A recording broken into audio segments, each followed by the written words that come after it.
Hello! I am going to do a product review this week in addition to my tutorial from Tuesday. This is a hairstyle inspired by Priscilla Lane in Arsenic and Old Lace. My hair is a little shorter than hers, but it still has very similar effect, I think, so hopefully you've checked that video out. If you haven't, please do. I am doing a product review today that is very frustrating for me because I actually filmed a product demonstration comparing this item with another item, and unfortunately that video had no sound, so I was unable to show it to you. But what I'm going to do is just do a verbal product review today, and then we will maybe do a demonstration later on down the line when I have a little bit more desire to do it. Karmin Professional Curling Wand. And I am going to provide a link to the company that sent this to me for review. It is this product right here. And it is one of these conically shaped curling wands. As you all know, I do not use these ever in my tutorials. I have never used a curling wand actually until I received this item. I have used curling irons many times. Curling iron is not my favorite way to achieve a retro set. I know that some of my fellow YouTube gurus, especially in the vintage community, have really great success with that technique. Hard setting the hair, Cherry Dollface and Ashley Marie, for instance, they use that setting pattern or that setting technique all the time. One of my very favorite and most inspiring stylists I know of is Miss Rockabilly Ruby on Instagram. I absolutely love her 60s inspired, crazy, wonderful styles. She does other eras too, but I think that as far as the 60s era goes, I think she's the best at that. And so I absolutely love her styling, but I know that she uses that technique as well. And unfortunately, it's just not a technique that has ever worked out for me. The reason being because I live in Tennessee and the humidity being so high, a cold set is really the only way that I can get any authentic retro setting.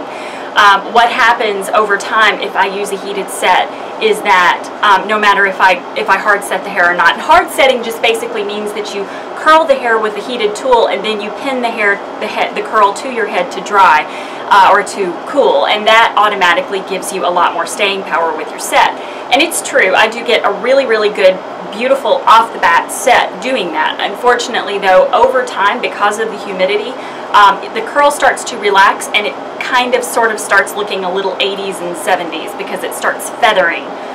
Because the ends of my hair are tapered in order to get this more authentic style, I have to consider that. I have to take that into account, and unfortunately that's why I hardly ever heat set my hair.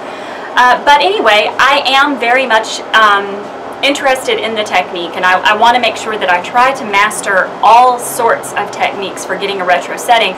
However, I did try this product several weeks, and like I said, I filmed a review, and what I did is I actually filmed a demonstration using this product and then using just a regular curling iron. So you could see the difference in time that it took for me to do one side of my hair with the curling iron using the hard setting method, and one side using this.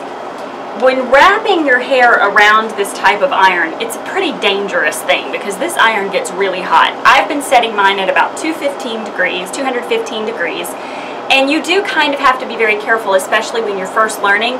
This didn't automatically come with a glove, but I think most of them do. I think she said that the glove or something was missing in this particular order.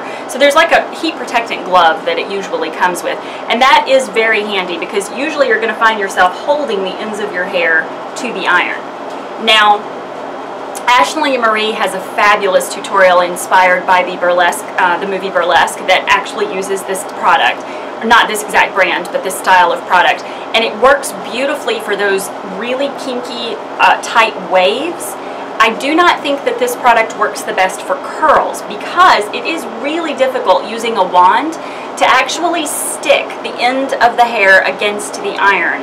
You can if you have a glove, but I have to say that for retro curls, I don't think this is your best option. Now, winding the hair, especially if you allow it to twist a little bit, it's going to give you kind of a corkscrew like wave that if you set the hair that way, pin it to your head, let it cool, and then brush it all out together, it's going to have that very cool, what they call modern vintage, like finger waving look to it, which is phenomenal. I guess to finish, what I would say is that This particular style of curling wand is probably better for retro modern waves.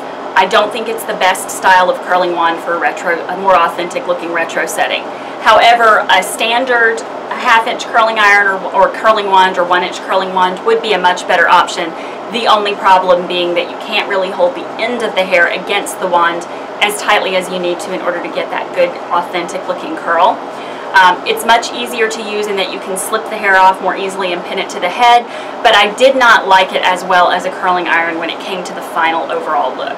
I will be using this in an upcoming tutorial for a style that doesn't require my hair being down. I can't really get any kind of longevity from this type of product if it is humid outside and I'm wearing my hair down, but I can use it to provide a base for a victory roll or for any other type of updo that is going to stay off my neck and stay out of the heat.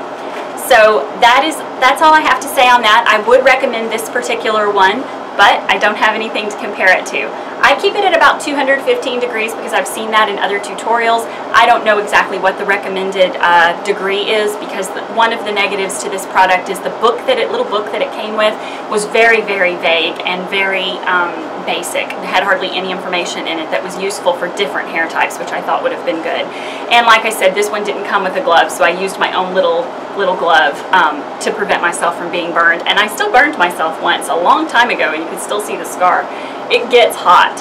So a curling iron I think is better for vintage styling, but I do think that for ease of use, this is a really good option. And that's all I have to say about it. I will be demonstrating it in the future, and I hope that you enjoyed this video. We'll be back next week with more. Bye.